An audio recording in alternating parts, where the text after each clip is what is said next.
Gentlemen, what's up? Hey, Nice to Seth, meet good you. to meet you. All right, everybody shut up. We have This is people going to be the coming most in. confusing the yard ever. Hey, I'm Seth. No, hey, already- Craig. No, hey, Seth. Hey, Seth. Oh, Seth 2, Seth 1 and 2. Exactly. It's already too many people. Just call me Ferrante. Mr. Ferrante. El No, Ferrante. That's what they call me in prison. Ferrante. That's what the guards Yeah, call no, me. right? Hey, Ferrante. Bastard COs. Hi, Pinky. 18205-083. I know, right? Oh. 03845-070. I don't remember me. Sir. I don't you being remember insolent? me. It's an insolent report. That's an insolence. You don't know your number. You're going to the hall. Yeah, insolent. Yo, he killed me with that damn shot, man. That was the most common shots, like your speeding ticket. Well, you were a troublemaker. No, All I was right. actually a model inmate. All right. Let's get going, shall we? Good evening, everybody, and welcome once again to the yard. It's a little bit after 5 o'clock Pacific time, which means it's time for us to hit the yard again.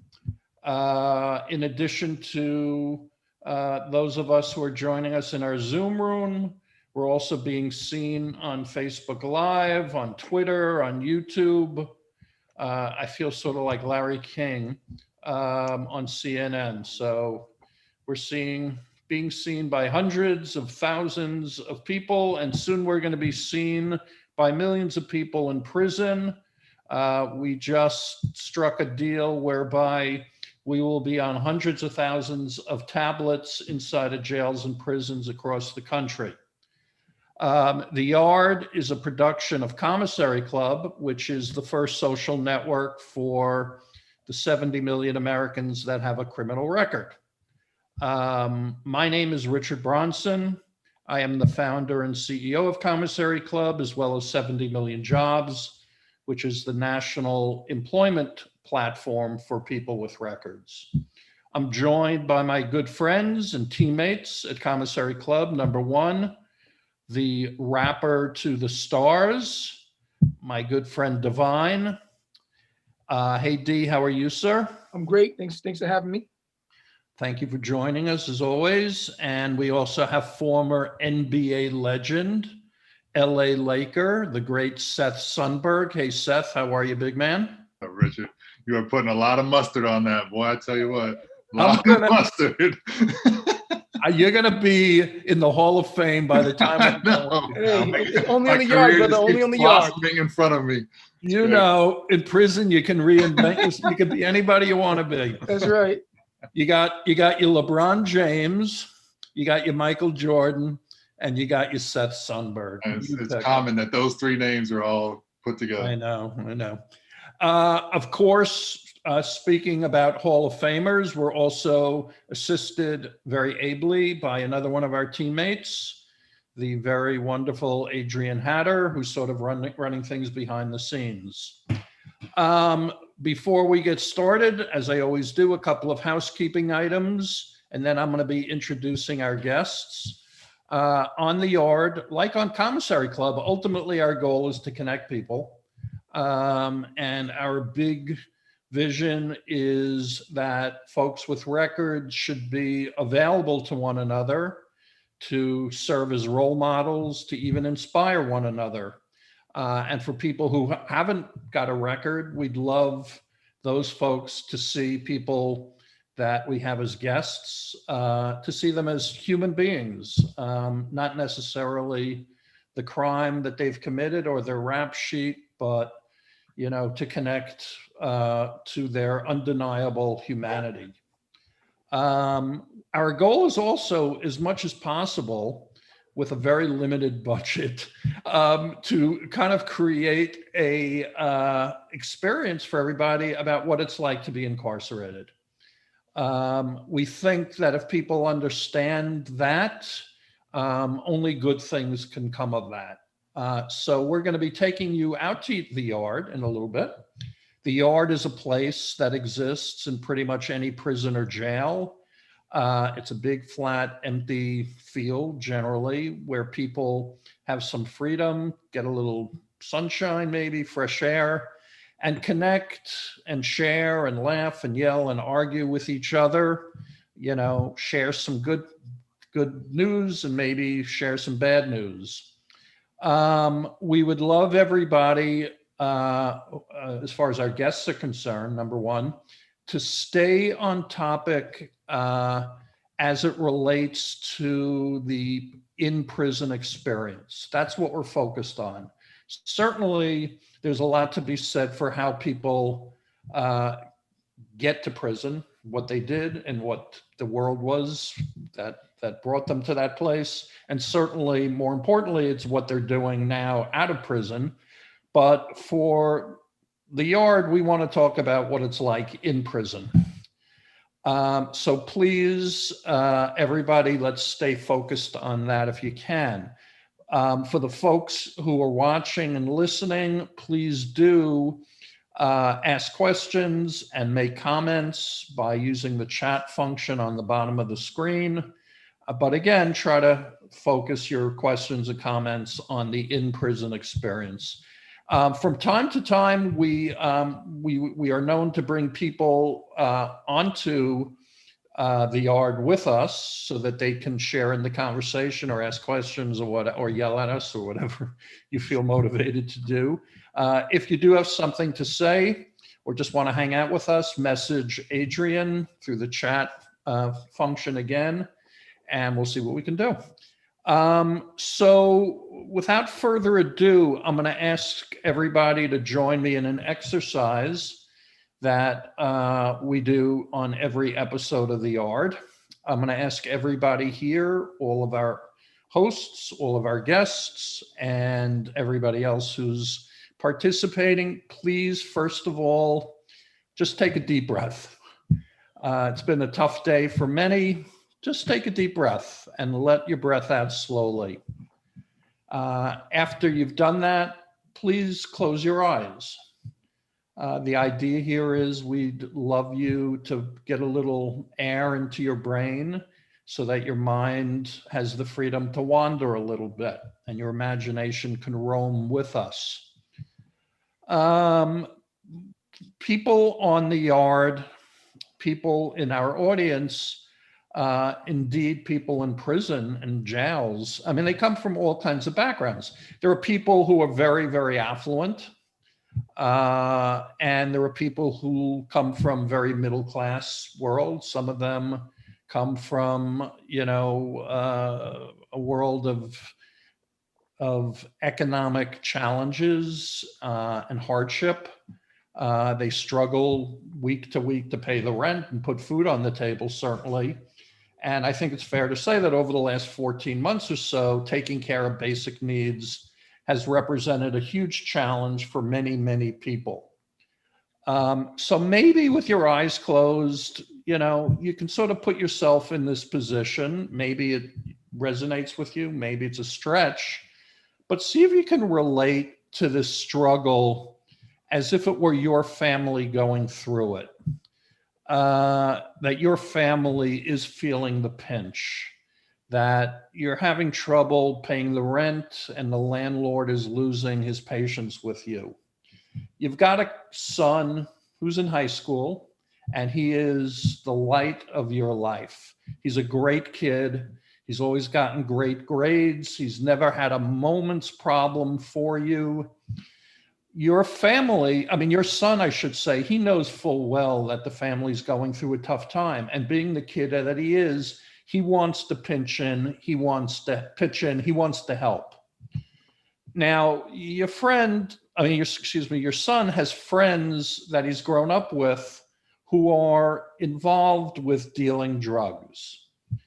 Now, normally he would avoid their company like the plague because he knows associating with them can mean big trouble. And he's too smart to do that. But right now, times are tough. And right now, he feels a need to help contribute to the family's finances. So what he does is he connects with his old friends he grew up with. He connects with them on the street, and he starts working with them. they're in the drug business. And he starts making some pretty good money doing it out on the street. He cannot wait to come home with the first $1,000 that he's earned. That's what's on his mind that day, except the day is really going to play out very differently for both him and your family. You see, the police have been watching your son and his friends sling drugs on the street now for about a week, and they're about ready to round them all up right now. So as he's standing out there, thinking about how he's going to help his family, all at once, the air is full of sirens racing to where he's standing. And they grab your son and they throw him across a patrol car hood. And they start frisking him. And of course, they discover that his pockets are filled with the cocaine that he's been selling. And in a blur, he's handcuffed. And he's read his rights, and he's thrown into a van along with his friends, and he's on his way to central booking. And in a blur of a moment, your son's plans to use the scholarship that he had won to go to college, well, those plans have been destroyed. His life has been destroyed just in that moment. And now your family is joining the millions of other families in this country that include a convicted felon. Now, of course, you're going to visit your son every chance you can. And he tells you when you visit him, of course, about the inedible food. And he tells you about the shoddy medical care. And he tells you about his fellow inmates who are being carried out in stretchers as they contract the coronavirus, because nobody in his particular prison where he has been receiving the vaccination. And of course, as parents, you fight back the tears because you're going through this nightmare as much as your son is, the son that you love so much, the son for whom you've invested all of your dreams and hopes. And when you ask him at his typical day, though, there's one time that he smiles. He smiles when he tells you about that 1 hour a day they let him out onto the yard. That 1 hour a day where he can go and hang out with his friends. That 1 hour a day when he can make believe that his life wasn't destroyed that day for making a stupid mistake for all the right reasons. You wish you could be out there on the yard with him instead of this dingy, cramped, either too hot or too cold room where visitation always occurs. But today, let's go out and join him on the yard. Let's go out and join him along with all the other sons who are there, who made terrible choices out of desperation or just because they wanted to be successful. And let's meet a few of the people who your sons hang out with. Two of them are no strangers to the yard. First, I'd like you to meet our good friend, Seth Ferranti.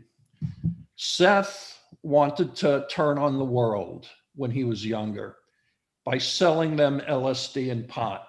He traveled around the country to watch the Grateful Dead, going from college campus to college campus. But the authorities saw this hippie kid a lot differently than that.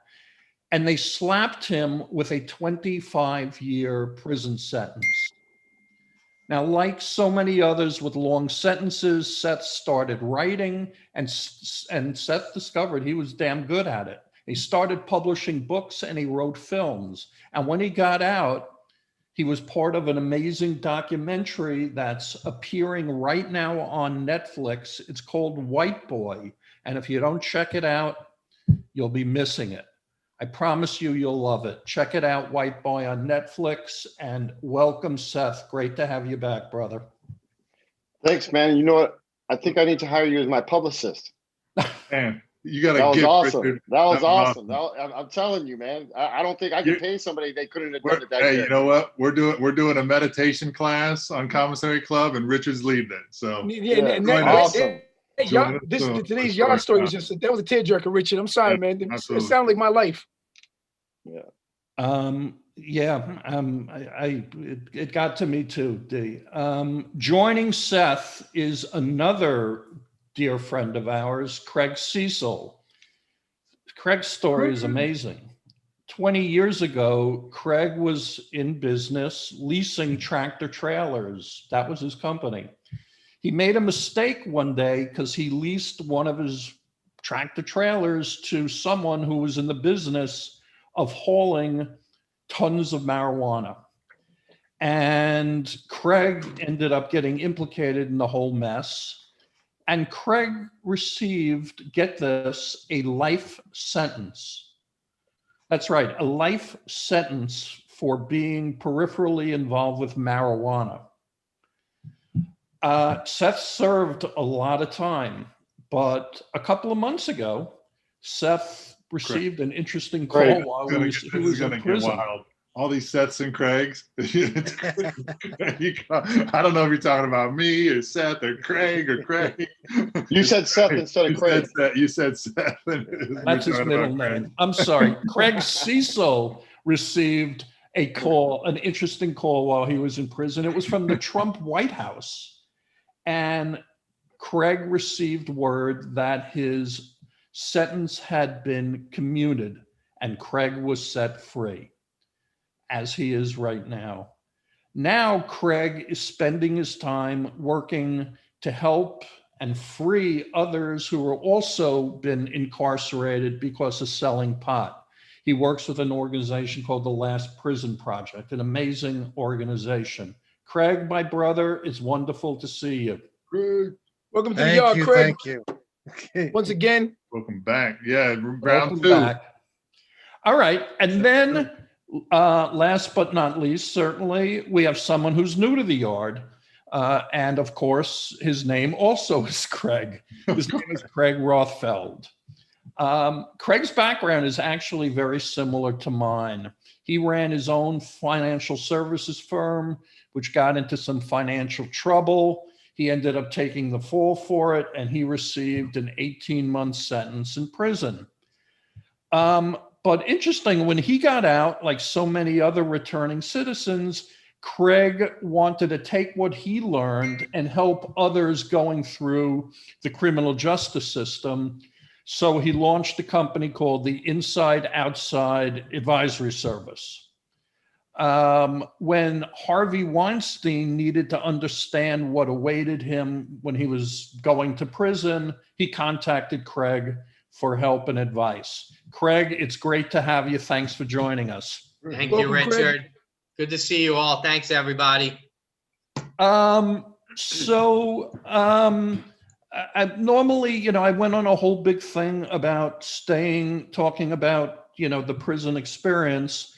But, Craig Rothfeld, given the work that you do, and Craig Cecil, the work you do, and so many other people we know, I just have to address this. What is it about people who come out of prison when you might expect that they would want to stay away from the whole experience, put it behind them, forget about it, never return, and yet so many of them feel motivated and inspired to stay involved, to help their fellow brothers and sisters, either going into prison while they're in prison or to help them with their reentry.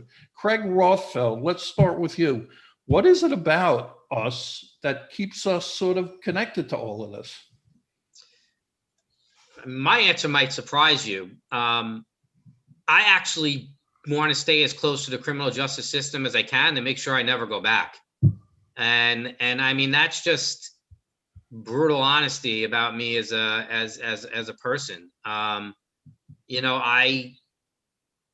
think like any of us who have been inside, if you don't have the what the fuck am I doing here moment, then something's wrong, and you figure some things out about yourself. And so for me, I know enough to know, and it's not that I'm worried, but living it still every day is both cathartic for me, and it's a constant reminder. It's just a constant reminder of where I never, ever, ever, want to go back to. I think that's the first answer. The second answer is, you know, a lot of the people here have done federal time. I mean, I did New York State time, and it's a corrupt Byzantine black hole. And I mean, as much as I feel like I'm helping my actual client who's inside, it's the families that I care about just as much, if not more. Right. And I know what it was like for my family and my friends to go through it. And, you know, it's horrible. It's a horrible situation. And so, you know, where people might take inventory of my clients, I feel like I'm able to give back to the families. And that's a significant part of it. And I think the third thing is I just, you know, sitting in there all that time, I was just like, how can I not use this for something? I mean, this wasn't, you know, I just figured I'd write a book like Seth. I mean, Seth, I was going to come out and write a book.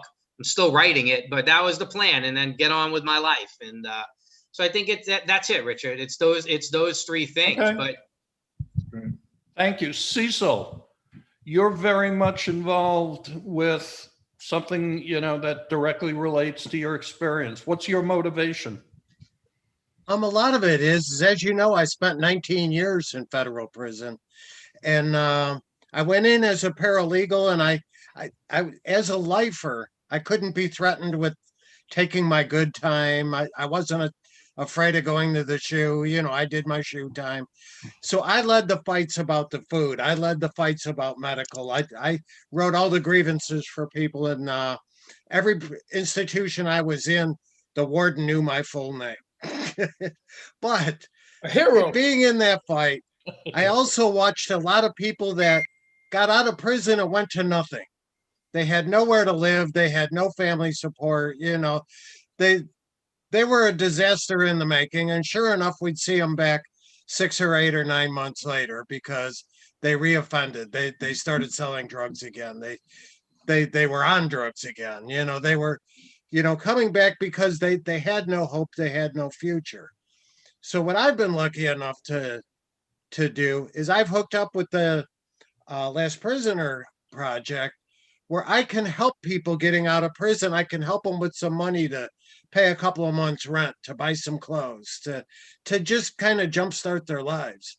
But also, you know, we can keep them from going back. We can help them get jobs. We can do all that kind of stuff for people. Because in the prison, things are so bad and you're treated so badly. It's time to fight and, you know, turn it around as I'm able to for, you know, at least a few. That's great.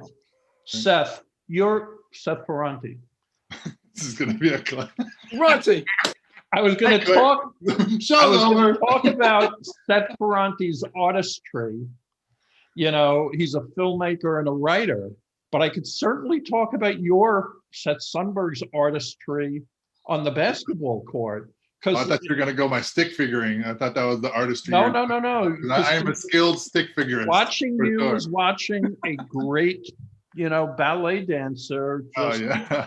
Just an expression of the human 7'3" form. Ferranti, you've taken your experiences, you know, and you live and you breathe them, and they come out in every page of every book you've written and every word that you've put down in print, and they come out in every film that you're involved with. What's your fascination? Why can't you get away from all this shit? Man, I don't know. You know, I mean, when I was young, I wanted to be an outlaw. You know, I wanted to be in the counterculture. And then, you know, because of that, I got slammed. I got 25 years, you know, and then I wanted to be a convict. And, you know, then as, you know, I got older. Wait. You wanted to be a convict. I mean, when you go in and you got 25 years, you know, you got to prove your bones. You don't want to be like some chump in there and someone's just going to take advantage and like take your commissary or do worse. So, you know, you got to prove. You know, I went to prison at 22, and I didn't start in the USPs, but I started in the medium highs, you know, and back then in the 90s, they called that the gladiator school. That's right. So, you know, you had to fight or shut up, you know, that's how it was. And, you know, so I wanted to be a convict, you know, I was trying to prove that I was a man, you know, because I had a lot of time to do it. And anybody that knows that's been in prison, they know your reputation precedes you. You know, once you get a jacket, it sticks with you. It's a small system. So, you know, eventually over time, you know, as I got into education and stuff, you know, I evolved as a person, you know, and a big person that helped me was someone you had a couple weeks ago, Michael Santos. You know, I was with him, and he kind of helped me change my mindset, and he kind of helped me evolve from this prison mentality to trying to do stuff, you know, on the outside and get recognition on the outside. So I don't know, but I mean, I wanted to be recognized. I wanted to put stuff out to the world. I was very angry about my sentence, and that was kind of like my therapy, you know. But I mean, still to this day, I mean, if you watch White Boy, I mean, White Boy is about, you know, it's about someone who was over sentenced. It's about, you know, corrupt cops.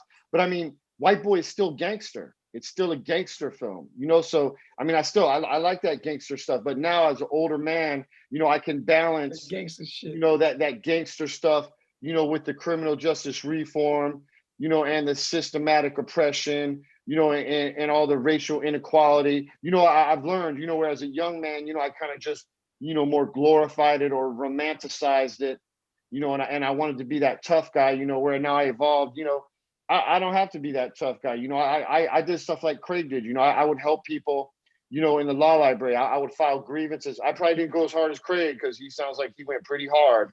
You know what I'm saying? But Craig's over you there know, like, follow me, yeah. guys. Let's go. We're gonna fix this. You know, but I was probably the dude in the law library. Like I would try and help some other people, and I would go to Craig and find out like how to help them. Right. You know, so you know, instead of from getting my respect, you know, as a wannabe tough guy, I turned into getting my respect, you know, for using my brains and for helping people and for helping the cause.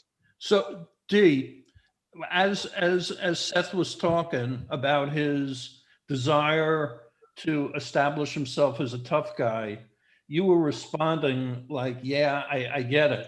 I mean, but that's not who you wanted to be when you went to prison. Nah, I'll be real with you. When I went to prison, man, I wanted to get in and get out.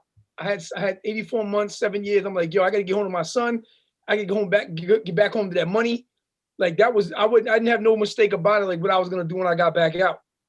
I was going through hardships with not having any family to support me.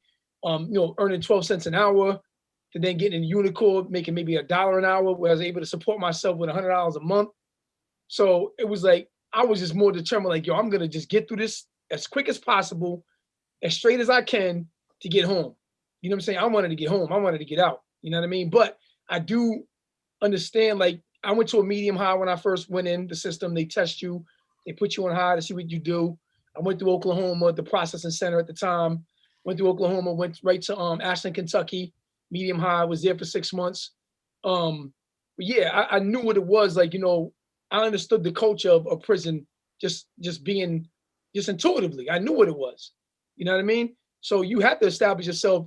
You definitely can't be a punk, period. It's not going to happen. It's going to be a rough ride for you. Did you, Seth Sundberg, did you, you know, this is Everybody like gets a funny. number. If there's someone named Richard in the audience, come on, please come join us. Richard, I could go with my prison name if you want. You want me to rename myself? Yeah, let's do that. Everybody, what's their prison name? What was your prison name? And keep it clean. Yeah, right. When you came into there prison, it is. It's up. The rabbi. Rabbi. That's a good the one. rabbi. All right. That's a good one. Okay, I like that. Craig. If you talk to the rabbi. Sundberg, did you feel like you were in county first, right, Seth? Yeah, I did. Where things can get pretty tough. Did you feel like you had to be a tough guy to let people know that? No, you know, one of the things I learned a while ago in prison actually kind of just shook a lot of the shit that I was unsure about. But like, you got to be yourself, and I'm not a tough guy, you know, like I'm a big dude. But so people want to kind of try and test me too, but it's more like I don't have a big interest in that, you know, and doing all that. So you know, people get it after a while. Rothfeld, you don't Sir. mind if I use you, Rabbi. Rabbi, there you go. So now you advise people what to expect when they walk into a prison. When you were walking into that prison, what was that first step from when you were outside the prison and you crossed that line and now you're in prison and now you're a prisoner? What was that first step like for you? You remember it? Yeah, of course. I as you were saying, the rabbi, I have vivid flashbacks to coming out of the Sea Dorm at Ogdensburg, which is on the Canadian border, and the COs would just be like, "Yo, Rabbi!" I mean, like they would just scream it. That's what they named. So I guess there's a couple of answers to that, because I was indicted on February 6, 2014. They banged on the door at 6 a.m. in my apartment. They took me downtown and we had a bail hearing. So my first experience with prison was being held at 100 Center Street. And then after the bail hearing, I went into the Tombs, and I posted bail. So that was a Thursday. My family posted bail Friday. The DA contested it just to, send a message. So my first experience was in the Tombs for a Thursday night, Friday, Saturday, Sunday, Monday till 6 o'clock. So there's that experience. There's the second time I went back to the Tombs when I was sentenced. I got out on bail. And then I don't know which one you want to pick for, because unlike federal, where, like, hey, I'm here and you remand yourself, the state's very different. So there's the Tombs, there's Rikers, and then there's the rest of the journey. So I just, what I'll say is the day I was indicted and I was there, it's just a total haze. The whole thing was a total haze. And the first 36 to 48 hours in the Tombs it's brutal. You're in a 10 by 10 holding cell. At any point in time, there were 15 guys in there with you. All the stories you hear, like guys shitting drugs, was going on.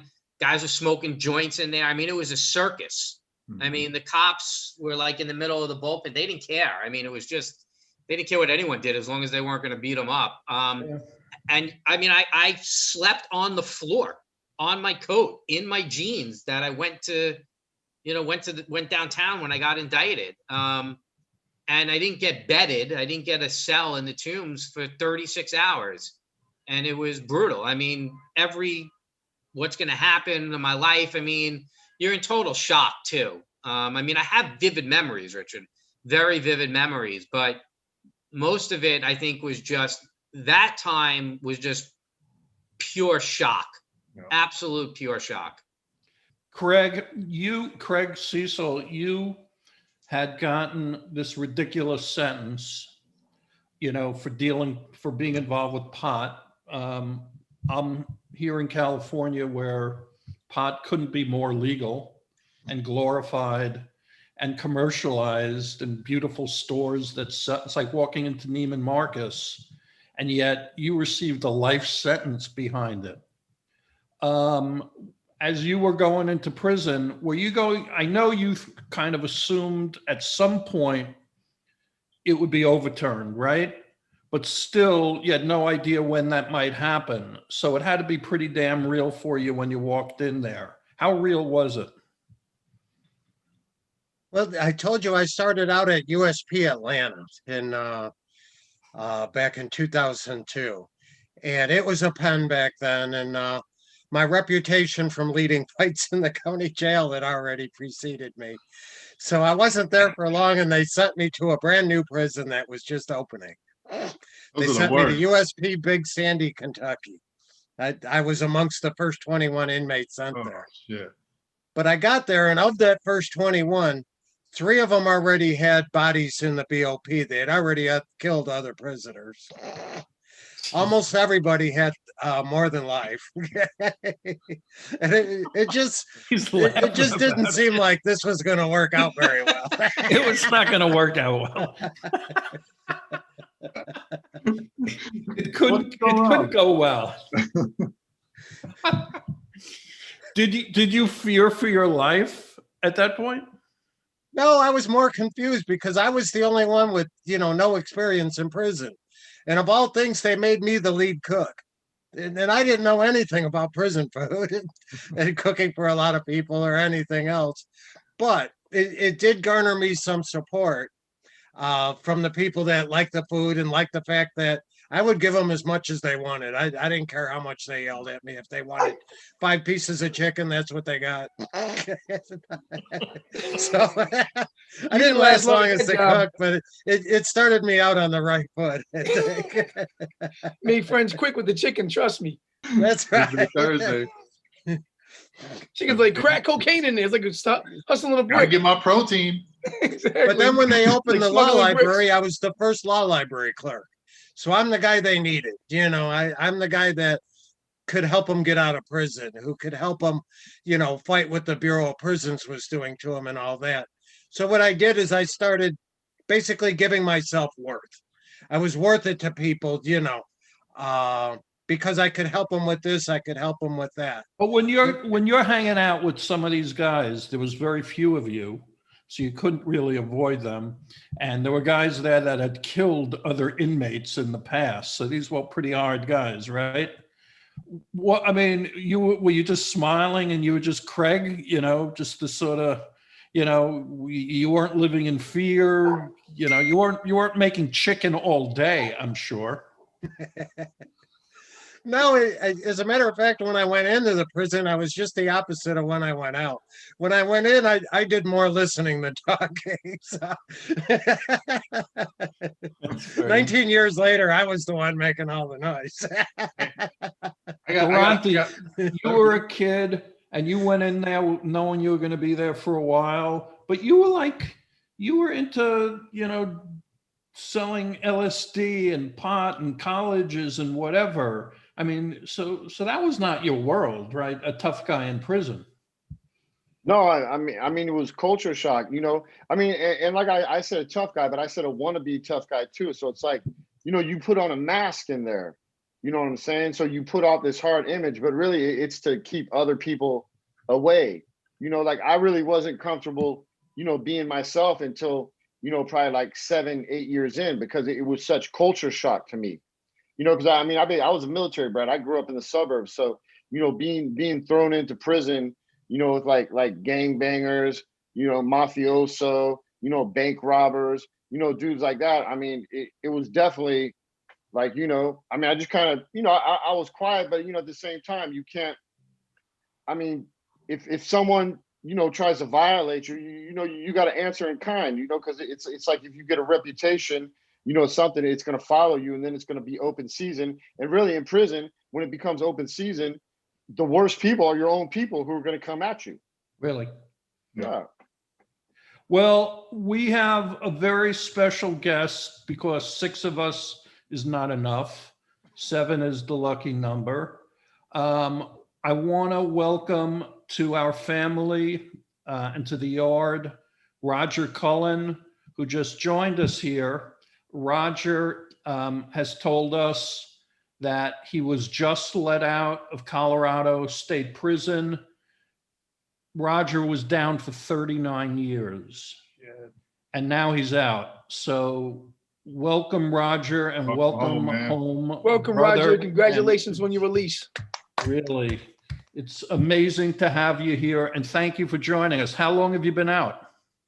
I'm actually on ISPI, which is intensive supervision parole for an inmate. I got out on March 23rd, 2020. So it's just been a little over a year. I just went to parole board on May 10th. I've been full boarded. I'll probably get paroled and be on parole. I went to prison in 1981. Wow. And I was involved with crime, like organized crime. Bad drug deal went down. There was a group of us. I was responsible for the murder of a person, but there actually were 2 people murdered. So when I went to prison, prison was prison. And I opened up this maximum security prison in Canyon City, Colorado. Did 5 years there. Went to Shadow Mountain, which is a medium high security, and then opened up another prison called Ordway or Arkansas Valley and stayed 10 years there. So I did a tour of prisons for about 10 different prisons over those 39 years. Wow. And I've seen it all. And I have been actually been a victim at times of things that have gone on.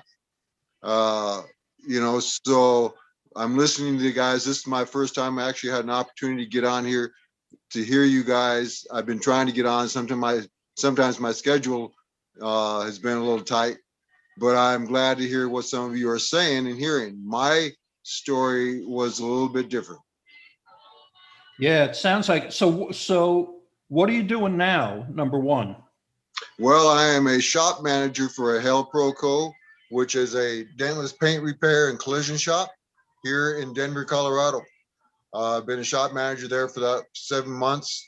And then before that, I was a shop manager laborer over at a place where we built gloves and dispensers for the COVID.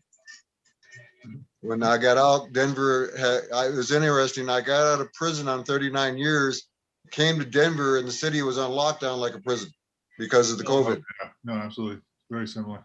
Hey, Roger, I got a question for you. You talk about being a shop manager. I mean, it's like managing a shop, after doing 39 years and being out for a year, is pretty good, right? What did you do? Did you take a lot of the classes inside? Did you learn shop skills and things like that while you were down? Actually, I've got 2 college degrees. I'm a United States Department of Labor certification journeyman. I taught journeyman classes for industrial housekeeping for 5 years. Certified dog trainer. I got a list that is about 36 items long. Yeah, for sure. So it's interesting, right? Because I mean, that like people that get to be successful, there's no substitute for education, right? And people that, whether you use your time learning, whether you could read or write or not, you use your time learning, talking to other people, right? It benefits. I mean, I know that everybody on here, feels that way and has done those things. I got a question for everybody. I want to do a quick poll while we're all on here because I'm super curious about this. So we talked about the law library, right? And Craig C was in the law library as a law clerk, et cetera. Like, how many hours do each of you think that you spent in the law library while you were down? Like, just throw out a number. Just spit it out. I mean, is it? How many of us were convinced we were filing something that would get us out like within a week? Yeah. Guilty. I was so convinced. 2255. Send it in. Oh man, that's back up your max. Ruling was about me. And if the guards just don't know it, but if they knew what I knew, they'd be opening the door right now for me. Exactly. My motion is going to get granted. I'll be out of here soon enough. Wow. Just before we go away, after 39 years, do you have family that you're back with, or friends, or are you really just sort of starting all over from scratch? If you don't mind me asking. No, I'm fine with that. I'm very transparent. I got saved. I turned my life over to Christ when I was in the county jail in El Paso County Jail in Colorado Springs, 1981. The first 5 years was hell, straight up hell. And I didn't have much family. My dad and my stepmother pretty much cut me off because of the crime. They didn't want nothing to do with me. So what happened was in 92, I started an in-prison ministry. It became very successful. And I heard one of the men say that everywhere he went, he was known by wardens and superintendents and stuff because of his reputation. I was the same way, but my reputation was for helping people. So I ministered to thousands of men over those years. And many of those men and their families became my family, you might say, became my friends. Actually, so when I got out, I had a support system that was phenomenal. Really? It wasn't family as of flesh and blood. But it's still family, yeah. Yes, it's family like you guys who had been with me, who had been touched my life. I was there to help them. I laid my life down the line for some of them, helped them financially, spiritually, whatever we could do for one another. As you know, you do that in prison with one another. That's the whole reason we created Commissary Club, was to be able to go, hey, why is this not happening outside? Community. That's what happened. That's how everybody survives inside. Yeah, Everybody looking out for each other. And then when you get out, it's like you can't look out for each other. You don't know how to connect. You don't do nothing. So and now care packages. I'm actually an associate pastor now in a church. Okay. And a lot of the people I know hundreds and hundreds of people, many of them are out.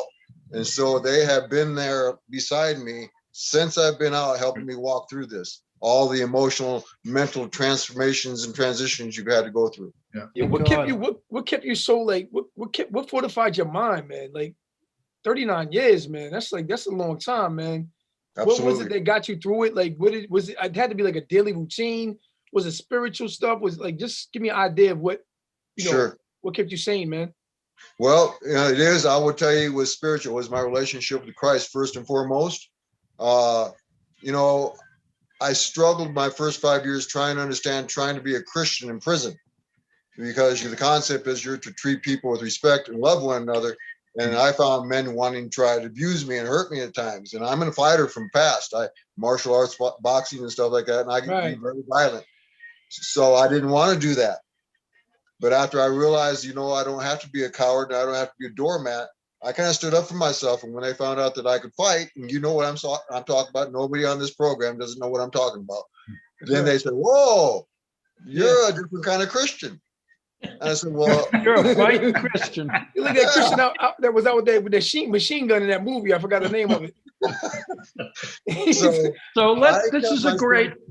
is a great topic, which I think might surprise a lot of people, is this sense in prison of how much support and community and brotherhood and family exists amidst all the violence and all the terrible stuff and inhumanity. At the same time, somehow or another coexists like connections. Often, the first thing that happened to me when I walked into prison was guys came up to me with toothbrushes and flip-flops for the shower and whatever. And I thought, what's their angle? What are they trying to, I'm not going to take anything from anybody, but they were really there just to, pay it forward or whatever. Was that a surprise to you, Cecil, when you went to prison, that there were actually people who were sort of looking out for one another and gave a shit?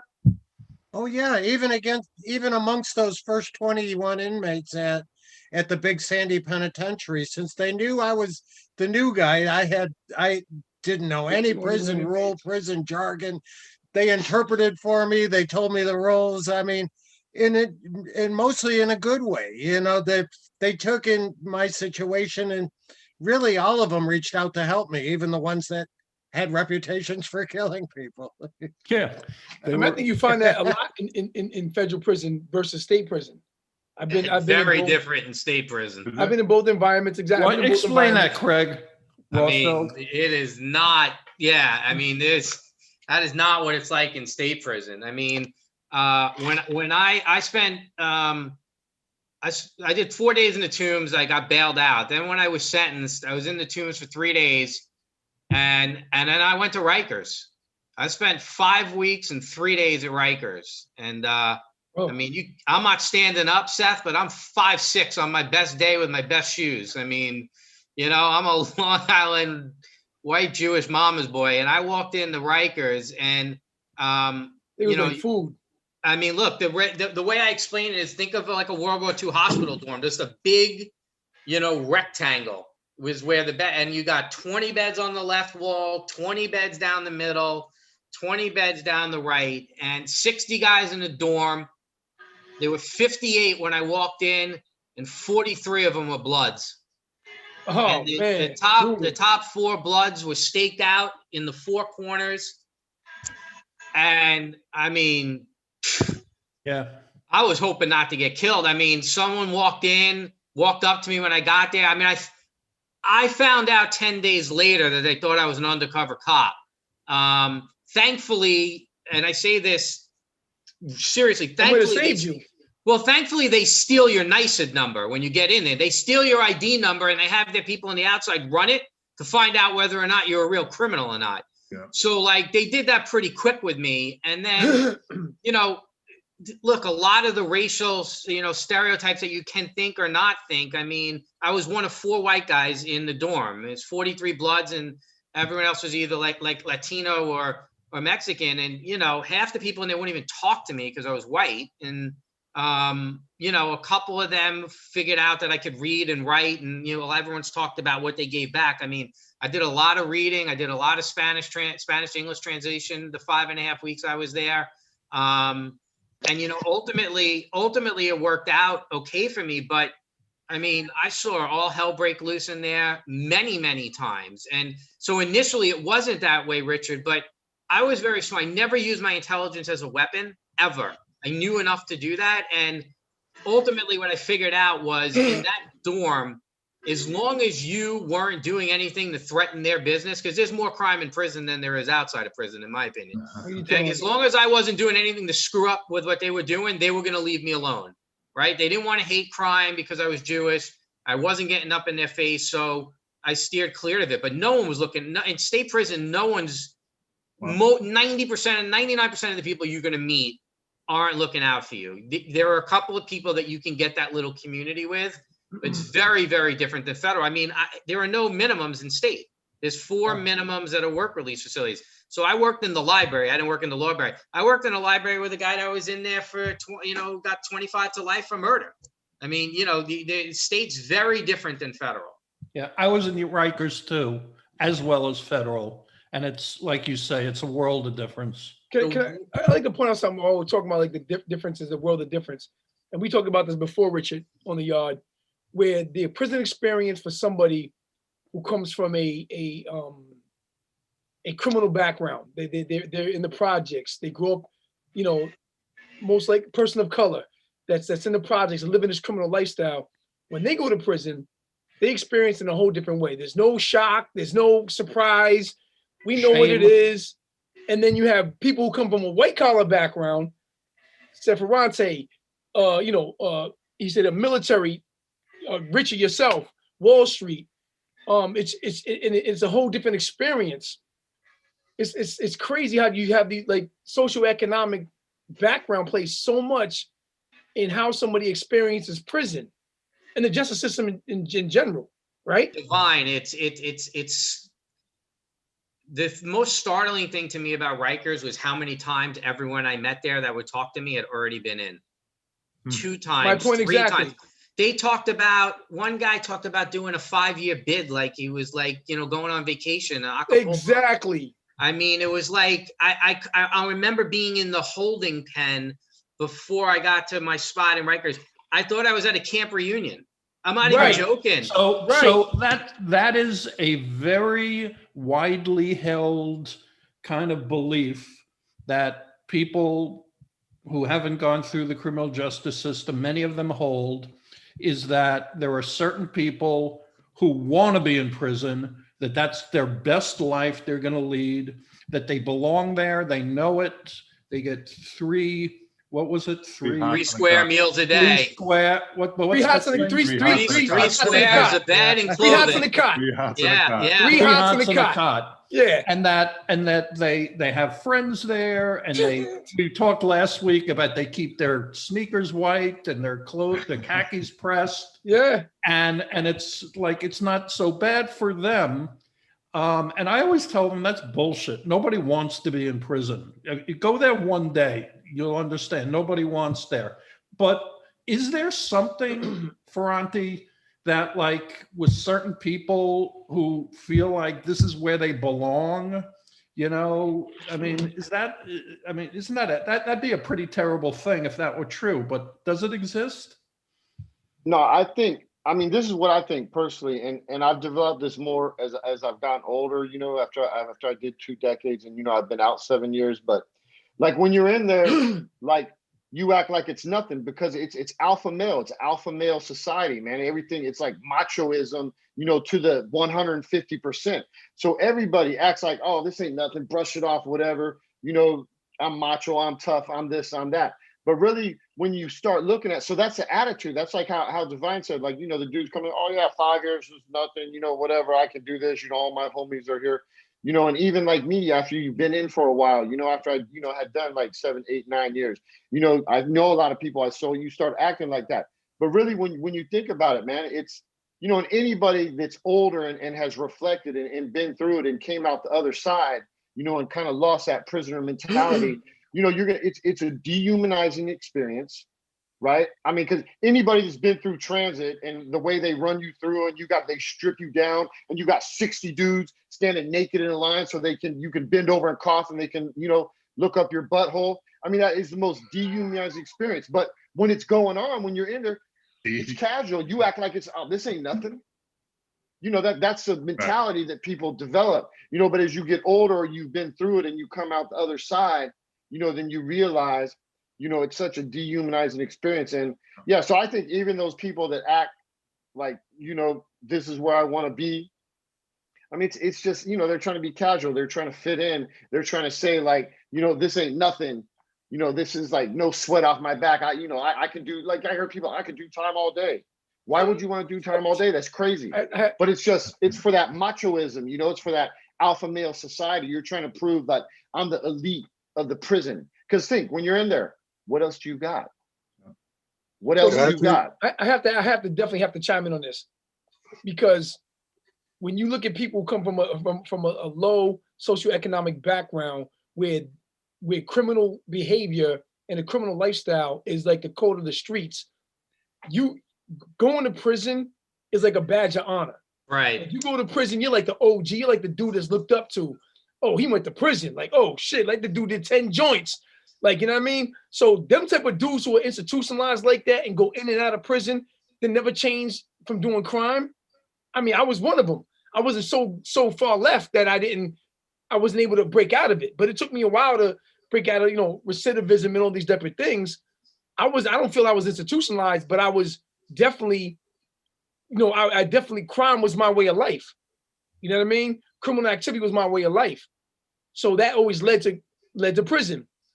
Some dudes come home, the dude who got in the block, you see him in the projects all the time. He's all built stocky, coming through the block. You like, oh shit, dude's home. You know what I mean? Dudes is running this shit because they know he gonna knock dudes out and take whatever valuables they got, whether it's drugs, money, or jewels or whatever. And these are the type of dudes that institutionalized. They don't know how to come home and readjust. They going right back the following week or 2 weeks later, or whatever it is. So it was very common to see that. Roger, you afraid of going back? I would never dream it. I had a passing thought a couple times, but for me, I would tell you, because I've known many men, some of them never getting out of prison, some who came in, like you said, overnight. They did their little 2 or 3 year bit, 16-month bit, 5-year bit. Right. And I've seen the rotating doors, but I would tell you secretly, because I've had to minister and speak to many of them, that they would cry when they're alone. They would be calling on the phone, missing their families, missing their loved ones, wanting money, wishing they hadn't done what they did. But when they get off, they have to put the front up and put the face up to, hey, I can handle this. It's me, because they're fearful, because they're afraid of other people taking advantage of them, or people seeing them as weak. Because if you appear weak in prison, it's like you're like the sheep among wolves.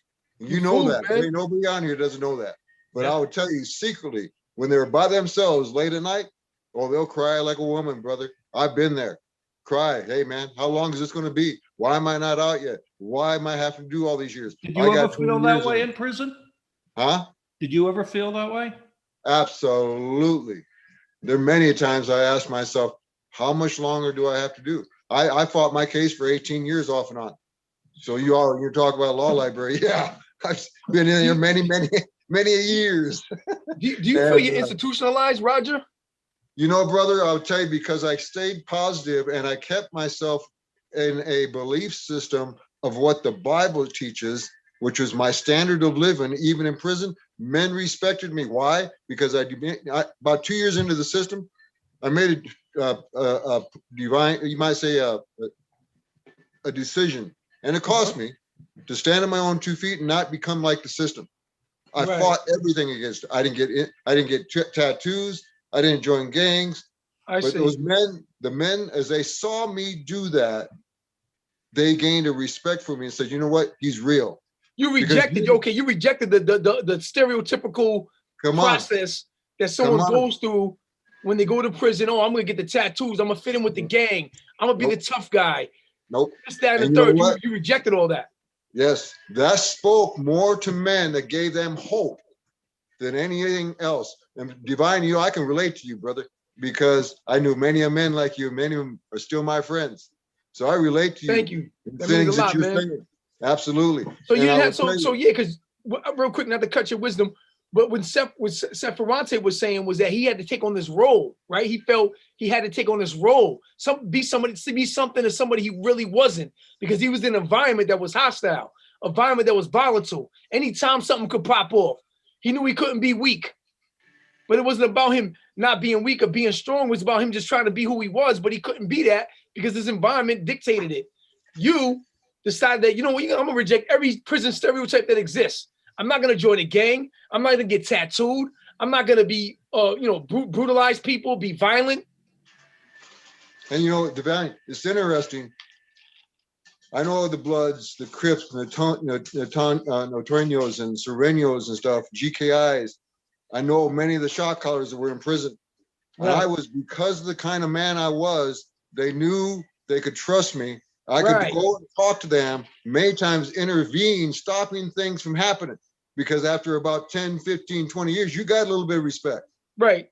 They knew you, they seen you, okay, they seen you as neutral, and they also seen you as they seen you as Absolutely. neutral, first of all, and they seen you as someone who could give them insights and intelligence on Yes. whatever was going on, whatever situation might be. All right. Is that correct? Richard, can I ask a question of Seth and Craig and Roger? Absolutely. So, guys, I got sentenced to 1.5 to 4.5. It was a split bid in the state. So unless I committed a crime in prison, the max I was doing was 3 years. That's how state time works in New York.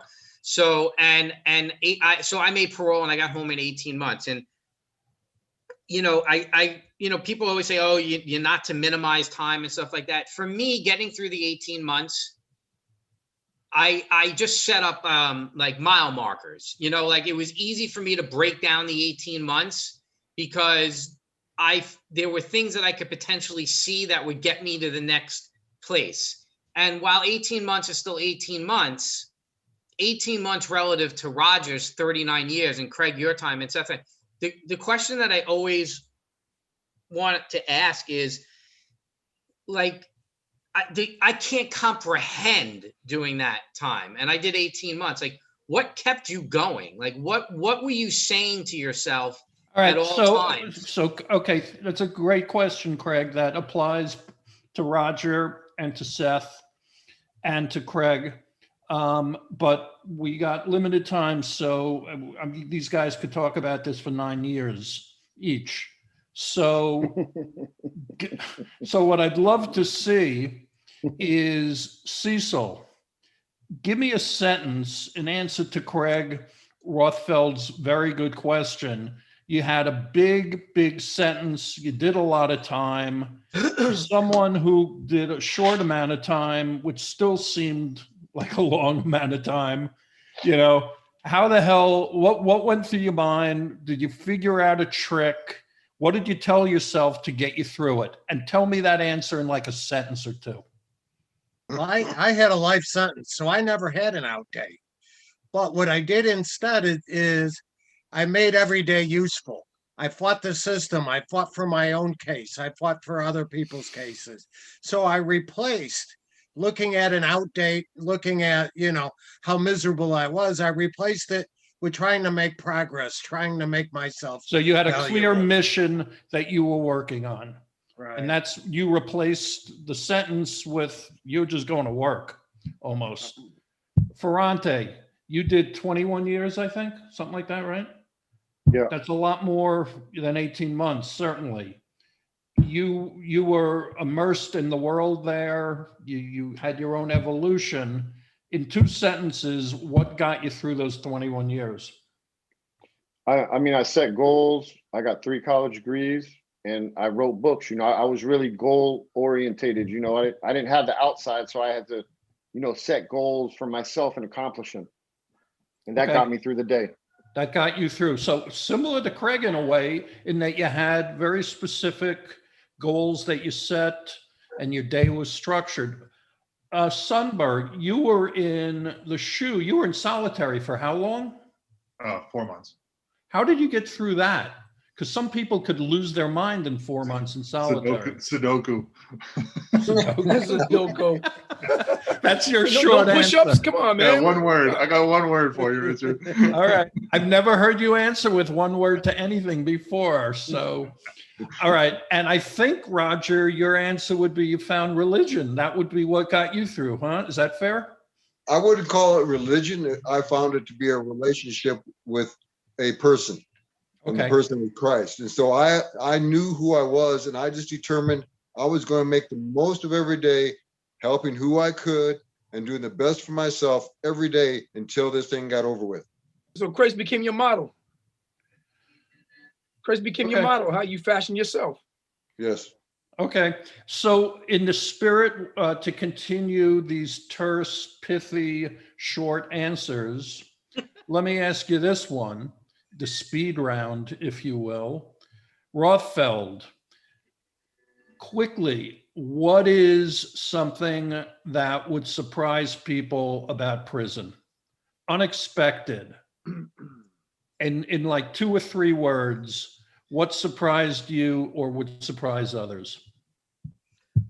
I'll tell you what I miss about You see, prison. that's at the end of the answer right there. I'll tell you what I miss You about gave me prison. 5 and 7 words. I want a total of 3, including the lead up. 2 or 3 hours of total solace on your bed. That surprised you about, would surprise people about prison that you Yeah, had? I think when you're back out, there are days out here in the real world when I often think about having sat on my bed Yeah. to just meditate or be alone with my So thoughts. what is it that's surprising about that? That it actually is good for you, that I actually enjoyed that time and having the ability to learn how to do that. And that Okay. it doesn't happen out here, but it was something I was able to do in there. That you have alone time, if you will. Yeah. All right. Alone time. Cecil, what surprised you or what would surprise people about prison? The relationships you can make with the other prisoners, the Okay. deep friendships, the deep respect, the deep trust. Great answer. Divine. Divine. Yeah. Oh, yeah. Oh, I thought you were gonna say something after. That's why I waited. Nah. I'd say the same thing that Cecil said. Like, just building like lifelong friendships and brotherhoods, man. That you come across people that you would never come across in the outside world. Worlds collide, and you build these relationships, man, that could last a lifetime. Okay. Ferrante, what surprised you or would surprise others? Along the same lines, some of my best friends to this day I met in prison. Wow. Interesting. Roger, what about you? I would agree with that thing too, but I think the biggest thing that surprises people is that there are good people in prison and there are bad people in prison. Well, Right I'm on. glad that I'm one of the good ones that was in prison. I glad could to. vouch for that, D. We're glad to. You definitely are. Sundberg, what surprised you about prison? Temperature changes. You mentioned it earlier about sitting in a room and the temperature is never comfortable. It's like too it's hot or always too cold. too fucking cold or always too Would you a hot. cell? Would you a Never cell? like Would you guys? a nice 72. Were you in a cell set? Huh?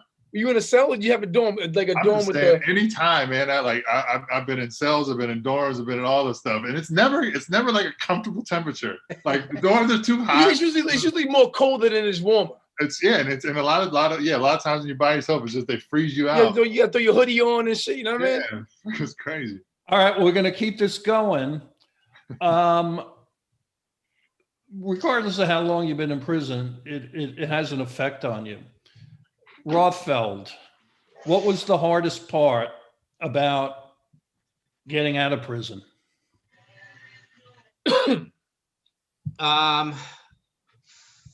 Sleeping through the night.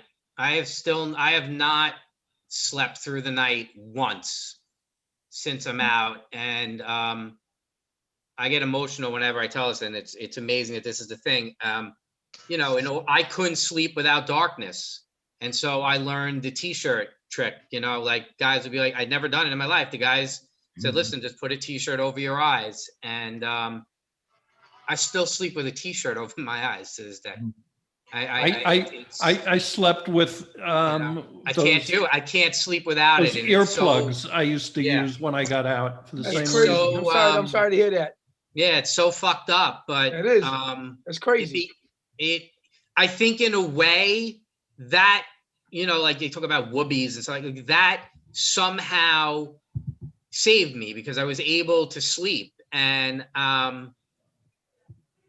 you know, I don't know, but I haven't slept through the night, Richard, not once. How long have you been out? July will be 4 years that I'm out. Wow. Wow, bro. You got some shit still to work on, obviously. Yeah, Cecil, definitely. what was you who received a call in the middle of the night? Oh, it's the White House calling, Ivanka. you know, and boom, you're out after how many, 17 years, something like that? You were there? 19 years, and I got that call on January 20th of this year. And At what time? what I'm having trouble adjusting to is in prison. Yes, you develop deep friendships and all that, but it takes a while. You spend a lot of time together, and it takes a while. When you meet new people, you got to make sure this is a guy that's not going to turn out to be a snitch, a sex offender, you know, something like that. Wow. Whereas out on the street, people get the benefit of the doubt that you don't give in prison, and I'm having trouble making that transition. You're having trouble trusting? Yes. Understandable. Roger, You can what's trust been us, hardest for you? Can you? trust all of us hoodlums, Craig. Yeah. Trust I would me. say the thing for me was allowing people to get close to me, touch me, be in my presence, be Yeah. around me. I got married this year, February 13th, to a beautiful, Mazel tov. yeah, to a beautiful woman. And I would tell you, she was been very patient with me and allowing me to work through the mental transition of allowing a person to touch you when you don't let people touch you in prison. Who you telling? And to be close to you, you know, to now you have a partner with you that you're always giving accountability to. You're not just making decisions on your own. You got other people around you that you're accountable to besides a staff member or an officer in prison. You know, so those kinds of my transition has been more mental. Yes, I sleep with earplugs. Yes, you know. Wow, same thing Richard does. Me too. Yes. Yes. D, for you, what was the hardest thing when you got out? Yo, staying crime free. Ah, Staying crime free. Being like not doing crime. Not all right. So be honest now. You work with us. You're my friend, but on a day-to-day basis, does it cross your mind? And if it does, how often does it cross your mind to do something that potentially could get you in trouble again? Not at all. Not at all. Done. Not at all anymore. But that was my hardest struggle, like not returning to criminal activity. Because I did it, because I have access to it, I can do it, I've done it, it's what I know. Breaking free from that was, it's been 7 years like now. So it's like, that was like the biggest thing, my challenge.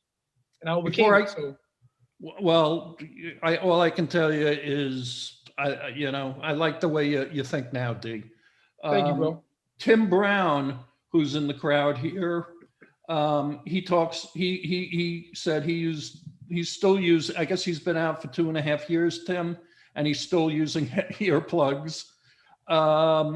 He mentions here, and I just wanted to share it, as it relates to his release, that he thought that everyone, and my guess is when he said thought, he probably still thinks this way, that everybody he meets knew all about him, and they all had some kind of ulterior motive, that they were trying to get over on him in some fashion. Yeah.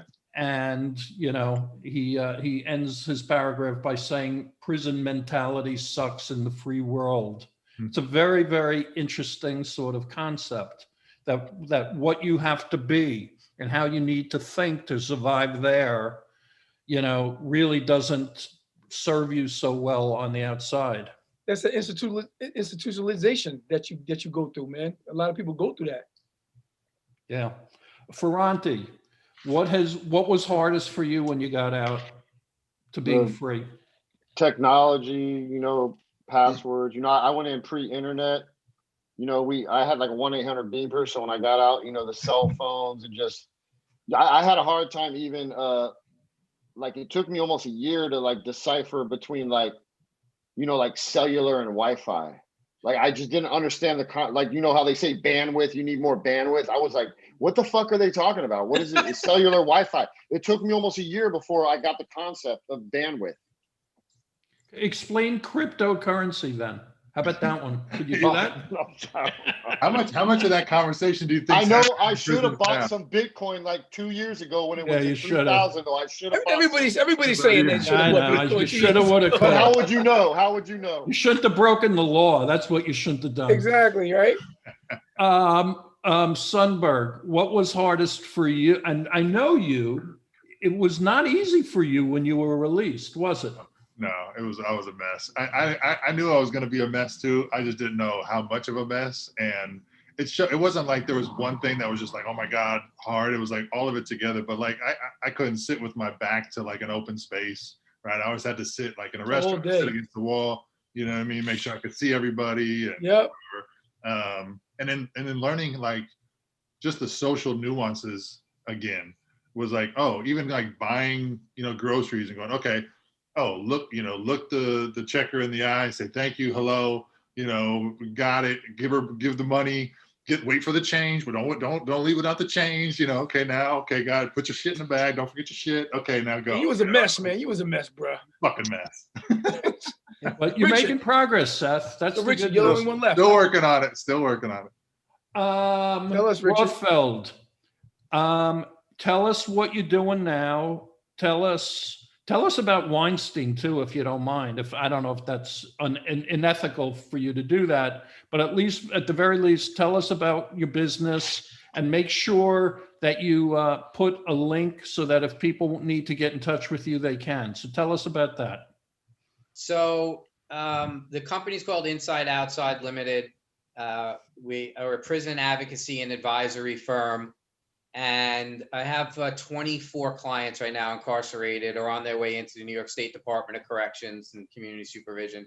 I've got a couple other state cases in New Jersey and Connecticut, a lot of state work similar. And, you know, I get involved at many, many different points on the journey. I have clients that are in for many, many different types of crimes. It's not just white collar crime. I just got retained on a case the other day. Guy took a plea, murder 2. He's facing 25 to life. And the mother, you know, doesn't, you know, he killed a gang member and they're worried about him getting killed in prison. And I'm beginning work with the Department of Corrections right now just to keep the guy alive, get him in the right spot. The judge is willing to go down to maybe, you know, 20 or, or just 25 flat. So I'm working on the pre-sentencing report, and I just do a myriad of things for people that are in there. I mean, I had it's all advocacy work. It's all what you would think. I have a client who's 325 pounds, morbidly obese, takes 10 medications a day, can't survive without a CPAP machine, and I genuinely for 10 straight weeks emailed either the head of medical, the DSS, the superintendent, the chief medical officer for docs, general counsel. 10 weeks later, I got him every single new CPAP part, and I got his cell moved so that he was within like 10 yards of the infirmary. All right. That's the stuff I do. Adrian posted a link to your website. And if you know somebody, or if in fact anybody who here is listening is facing incarceration or is dealing with the aftermath of it, I can tell you Craig really is a great advocate to have on your behalf, and he knows the system very well. Cecil. Richard, I just want to say one thing. I just want to say the word Fortune Society, because that's the other end of the spectrum. It's all about reentry. It's all about people who need transitional housing and jobs and alternatives to incarceration. And I do a lot of work on that end as well. And I'd be remiss not to say it. Thank you, Adrian, for putting that link in there. Fortune Society is an organization we know very, very well. They're one of many nonprofits out there that help create great communities. And they've been around for a long, long time. So good for you for working with them. Cecil, Last Prisoner Project is an amazing organization that you're involved with. Tell us a little more about it. Great organization that's right at 2 years old. It was started by Jim Belushi, leading a lot of Hollywood people, and a man who owns a big chain of cannabis stores. And they decided to help people that are in prison for marijuana, especially uh, those people being in California or like me in Illinois, where you can walk down the street and look at cannabis stores all over the place. So they put together a bunch of money and they hired on a bunch of high level attorneys. And those attorneys knew everything about the law, trying to get people out of prison for cannabis charges, but they didn't know prisoners. So they hired me to be the link to all the prisoners and to the people getting out. And as just one example, there's a woman who just 2 weeks ago got out of prison after serving 216 months for a marijuana charge. Jesus. Unfortunately, she's a Jamaican citizen, so they have her on home waiting to be deported. But she can't leave her home, and she's got 2 GPS devices and all that. But I was able to send her some money and some services to help her get food to the house and all that. And I got a phone call today that was hysterical. She was so proud that she was finally, after nearly 20 years, able to eat chicken feet again. Chicken feed? She eats chicken feet, and she went through telling me Feet, all that not it takes feed. to prepare chicken feet. But Feet this or was the feed? Feet. feet. Oh, with a T. Okay. Yes. It's not I that didn't even appealing know to me. people ate chicken feet, except maybe Asian people, but apparently Jamaican people do. And if you've ever heard somebody so excited about being able to eat chicken feet after being away from it for 20 years. Yeah, poor chickens. It was worth waiting for, I'm sure. Ferrante, we know about White Boy. Again, I have friends who make films. I watch them, I read their books. I go, yeah, whatever. And I have to say something nice. And that was what I was expecting when I tuned into your documentary on Netflix. And it's fucking great. It's really a well done, gripping, exciting, high production value, on and on. Check it out. He doesn't need me to plug it because it's like perennially top 10 on Netflix, but check it out. But what else are you working on, Seth? I mean, I got a bunch of other docs in the works, in productions. If you want to find out about more, I got a bunch of books out, but you can check me out, SethFerrante.com, GorillaConvict.com. That was a blog I started in prison and has all my gangster books. But I got more stuff in the works, man. So, it's all in the pipeline. So it'll be coming out. And look, before I go too, I want to shout out to my homegirl, Mariah Cedar. She's on here listening to us. So Mariah, what's up? Thanks for listening. Mariah. Mariah. Hey, Mariah. On fire. Mariah, you got to come out to LA, to California. We've been talking about that. I would love to meet you when you make it out here. No, I'm going to be there sooner than later. I know. I hear you say. I keep hearing you saying it. We lost Roger, but I'm sure we'll have the opportunity to have him back.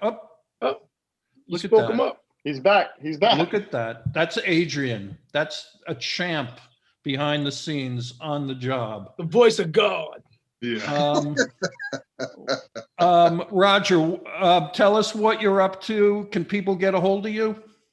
Yes, they can. My email is rogercullen07@gmail.com. My phone number, you can get a phone number. I don't have a website set up as of yet. We do broadcast our ministry meetings, our services on YouTube. It's New Hope Ministries, Commerce City of Colorado. We go on YouTube where there are every week. We broadcast on there. And my phone number, I give phone number. I wouldn't mind having talk to any of the guys who are on here, any of the people on here. I have a lot to offer, and I want to hear what they have to offer. Great. All right. Thank you. That's kind of you. And I hope you'll come back, Absolutely. and we'll have you as a guest, but you're always welcome just to hang out and share your thoughts. And, on speaking on behalf of everybody, thank God you're out and you're back with us. So welcome Absolutely. Thank you. home. D, you are an entrepreneur that never stops. What else are you working on right now? You're allowed to say it. I know you're working with us, but you got other action, right? Yeah, I'm just thinking about like, my next play in fintech, potentially just been, seeing how that could possibly go. There's right now, a lot of African American or Black founders are able to get money, where before that was harder to do in the past. This money just keeps falling from the sky. I'm seeing other people just getting money left and right. So there's potentially doing something in fintech again. Okay. Seth, do you want to share anything or talk about Commissary Club for a minute, would you? Yeah, no, for sure. I mean, this is what it's all about. Like this is like the brotherhood, right? That's coming together. I've been gone for a couple of weeks and haven't been on the yard, so it was great, hanging out with you guys and I mean, that's what Commissary Club In sisterhood. and sisterhood, absolutely. I say brotherhood being multi-gendered, as things are now. I want to close just with a couple of things. Number one, we made a deal and we're going to have our platform, which is our entire employment thing, our job board, as well as Commissary Club, the social network. It's going to be going to inside of prisons. We're going to be on hundreds of thousands of tablets that are in jails and prisons across the country. So we're going to be able to connect with our brothers and sisters in prison and hopefully be available to them as they're released and be part of their reentry strategy. So we're very, very excited about that news. Next week, we have somebody pretty amazing who's going to be joining us. His name is Freddie Gibbs, and he is currently one of the top hip hop artists in the music industry. I was on Twitter earlier today, and somebody had asked the question, who are the top 5 hip hop artists that are happening right now? And every one of them mentioned Freddie Gibbs is one of them. Freddie has had his experience with the criminal justice system, and he's going to be joining us. There will be news about our association with Meek Mill and his record label and some cool things we're doing with him. That'll be coming out soon, so stay tuned. Let's see, what else? Commissary Club is on iOS right now. Yes, so we launched our mobile-only app, Commissary Club. It's on iOS. So if you have an iPhone, it will be available on Android in a couple of weeks. We'll certainly make sure to let you know about it. And since you had to register to come on the yard tonight, we know how to reach you and where you live. And we will be letting you know about this, but we would love to invite you early to get on there. We have all kinds of things to officially launch it. So it's sort of in a beta format, as they say, but please check it out. We think it's really double cool. And again, our goal is to connect people. If you or someone you think would be a good guest on the yard, please reach out to Adrienne. If you don't already have her contact info, it will be posted shortly when I stop talking. We have a crowdfund campaign that's going on republic.co, and you can find us there. And if you feel motivated, in my opinion, if you invest in our company, you will make a lot of money. That's what I think. And I have always made my partners a lot of money. So take that under advisement. And if you have $2 and that's what you want to invest, that's probably more important to us than the guy who's investing 200,000, quite frankly. But if you got 200,000, that would be cool too. We'll take either one. We'll take it. We will be back next week. Have I forgotten anything, Seth? I think that's good, man. I think that's about it. Listen, Craig Rothfeld, it was a pleasure to have you. We could be talking for hours and hours, I have no doubt. So please be part of the family. Yeah. Please hang out with us.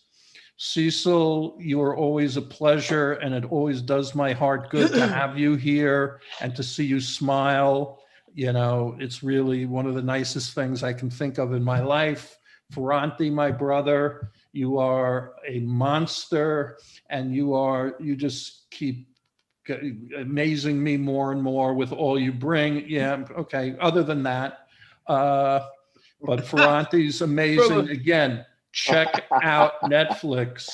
Roger, it was a pleasure to meet you. Thank you Roger. for joining us and opening up and sharing all this stuff. We really appreciate it. Vine We'll be and back. Seth, my two brothers, thank you for joining me and us again and being all that you are. You're amazing guys. Always fun. And thank you, everybody who's been listening and watching. We have certain people who show up every week, and I cannot begin to tell you from the bottom of my heart what that means to us to have you here and be part of our family and support us like this. So thank you so much for that. We will see you next week with Freddie Gibbs, and it should be pretty cool when he's here. So have a good night, everybody. Stay safe. We'll see you next week. See you guys. That's a Thank you. wrap. That's great. Peace. Thanks, Richard. Love, Thanks, everybody. guys. Peace, love, and blessings. See you next week. You Absolutely. will be here. You guys.